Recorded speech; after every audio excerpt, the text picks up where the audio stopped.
મારું નામ વેગળ હસ્તી રાકેશભાઈ છે.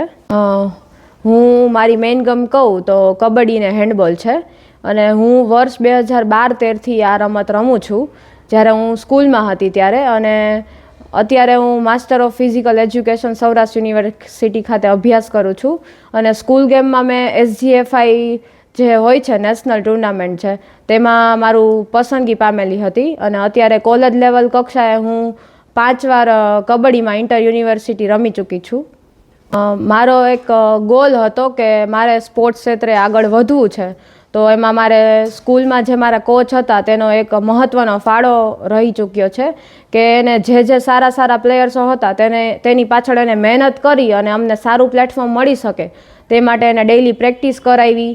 અને મારું એવું હતું કે હું એક સારા લેવલ સુધી હું આગળ પહોંચું આ ગેમમાં અને મારા સિટીનું અને મારા ગુજરાત રાજ્યનું અને મારા દેશનું નામ રોશન કરું. કબડ્ડી સિવાય હું કહું તો મારી એક હેન્ડબોલ છે, રગ્બી છે, ખોખો છે, વોલીબોલ છે.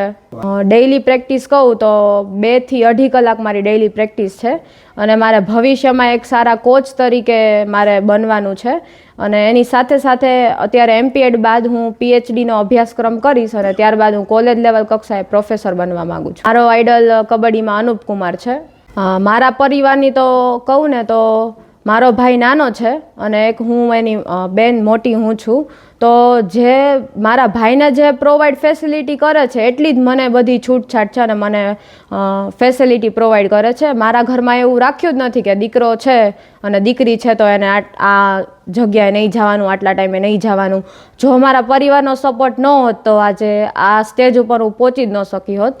કેમ કે જ્યારે સ્કૂલ લેવલે જ્યારે સમજી શકીએ છીએ કે હું 7th કે 8thમાં હોય ત્યારે હું નેશનલ કક્ષાએ રમવા જતી હોય તો 10 કે 20 દિવસ બહાર રહેવાનું થતું હોય, કેમ્પ હોય, તો એક ઘરનાનો પણ એટલો ખૂબ જ સપોર્ટ જરૂરી છે.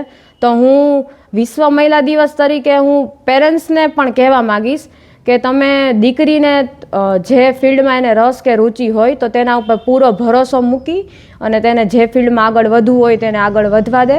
તો આપણા એનું પણ નામ રોશન થશે, એની સાથે એના મમ્મી પપ્પાનું પણ નામ રોશન થશે અને આપણા દેશનું પણ નામ રોશન થશે.